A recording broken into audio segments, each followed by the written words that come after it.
مکھی ایک ایسا چھوٹا سا پرندہ ہے جس سے ہمارا روزمرہ کی زندگی میں واسطہ پڑتا رہتا ہے۔ مکھی کے بارے میں بہت ساری باتیں ہماری سوسائٹی میں کہی جاتی ہیں۔ کہا جاتا ہے کہ مکھی کے ایک پر پر بیماری جبکہ دوسرے پر پر شفا ہے۔ یہ بات بلا وجہ نہیں کہی جاتی بلکہ حدیث مبارکہ اس کے ضمن میں موجود ہے، اور پراپر حدیث ہی کی روشنی میں یہ بات کی جاتی ہے کہ مکھی کے ایک پر پر بیماری اور ایک پر پر شفا ہے۔ اس بات کو بہت سارے لوگ ماننے سے انکاری تھے، لیکن جدید سائنسی تحقیق نے اس بات کو واضح کر دیا ہے کہ رسول اللہ صلی اللہ علیہ وسلم نے 1400 سال پہلے جو بات کی تھی وہ کس قدر حرف بہ حرف سچ ہے۔ اور سائنسدانوں نے جب مکھی کے جسم پر تحقیق کی تو انہیں معلوم ہوا کہ واقعی اس کے ایک پر پر اگر بیماری ہے تو دوسرے پر پر شفا موجود ہے۔ سائنسی بنیادوں پر آپ کو بتائیں گے کہ ایسا کیسے ممکن ہوا اور سائنسدانوں نے کس طرح سے مکھی پر وہ تحقیق کی اور اس تحقیق کو عام عوام کے لیے پیش کیا گیا تاکہ سب لوگوں کی سمجھ میں آ جائے۔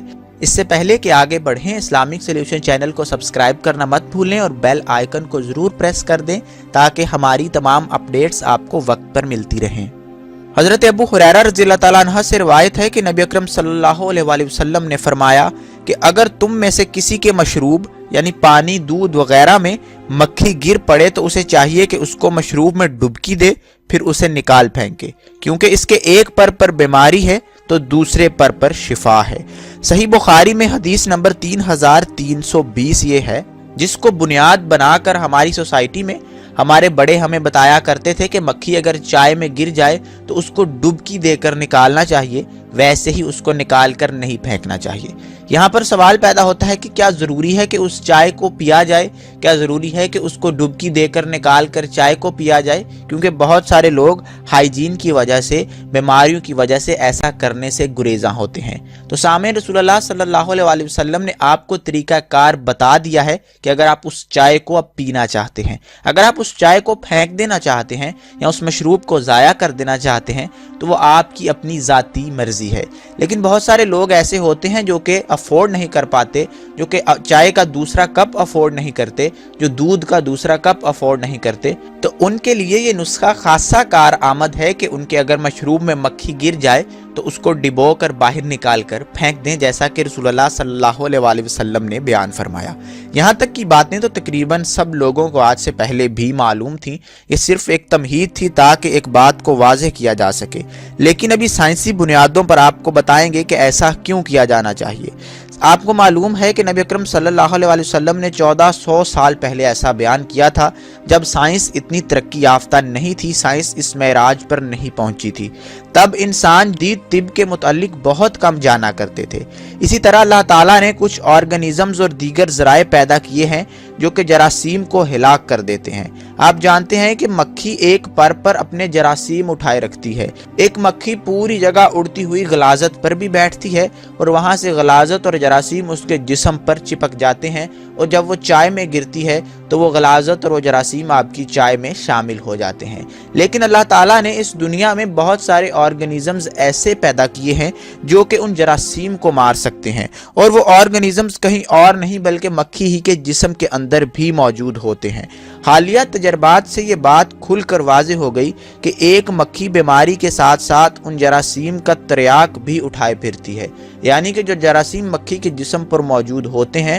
ان کا علاج بھی مکھی کے جسم کے اندر ہی موجود ہوتا ہے، اور وہ ان آرگنزمز کو اپنے ساتھ اٹھائے پھرتی ہے۔ عام طور پر جب مکھی کسی مائع غذا کو چھوتی ہے تو وہ اسے اپنے جراثیم سے آلودہ کر دیتی ہے، لہٰذا اگر اسے مائع میں ڈبکی دی جائے تو وہ ان جراثیم کا تریاک بھی اس میں شامل کر دیتی ہے جو جراثیم کو مارنے میں مددگار ثابت ہوتا ہے۔ ڈاکٹر محمد حسن خان لکھتے ہیں کہ میں نے اپنے ایک دوست کو جو کہ جامعۃ الازہر قاہرہ مصر میں عمید قسیم الحدیث شعبہ حدیث کے سربراہ ہیں، محمد المسیح ان کا نام ہے، ان کو میں نے خط لکھا اور وہ مضمون تفصیل سے بیان کرنے کو کہا جو انہوں نے اس ضمن میں لکھا ہوا ہے۔